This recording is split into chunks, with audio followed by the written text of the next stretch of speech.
CM Revanth Reddy Hyderabad లో బస్సులో ప్రయాణించారు. తోటి మంత్రులతో కలిసి బస్సులో వెళ్లి సినిమా చూశారు. ప్రసాద్ ల్యాబ్స్ లో మహాత్మా జ్యోతిరావు పూలే జీవిత చరిత్ర ఆధారంగా తెరకెక్కిన పూలే సినిమాను ఉప ముఖ్యమంత్రి భట్టి విక్రమార్క సహా మంత్రులతో కలిసి ముఖ్యమంత్రి రేవంత్ రెడ్డి వీక్షించారు. సినిమాను వీక్షించిన అనంతరం మాట్లాడారు.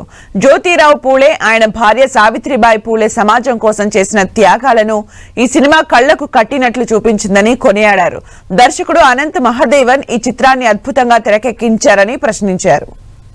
పూలే పాత్రలో ప్రతీక్ గాంధీ, సావిత్రిబాయి పాత్రలో పత్రలేఖపాల్ నటించారు. వీరిద్దరి నటన చిత్రానికి హైలైట్ గా నిలిచిందని డిప్యూటీ సీఎం భట్టి విక్రమార్క అభినందించారు. హిందీ భాషలో రూపొందిన ఈ చిత్రం 2025 ఏప్రిల్ 25న విడుదలై విమర్శకుల ప్రశంసలు అందుకుంది. ఆ తర్వాత తెలుగులోనూ అనువదించారు. సీఎం, మంత్రులతో పాటు ఎమ్మెల్సీలు, ఎమ్మెల్యేలు కూడా పూలే చిత్రాన్ని వీక్షించారు.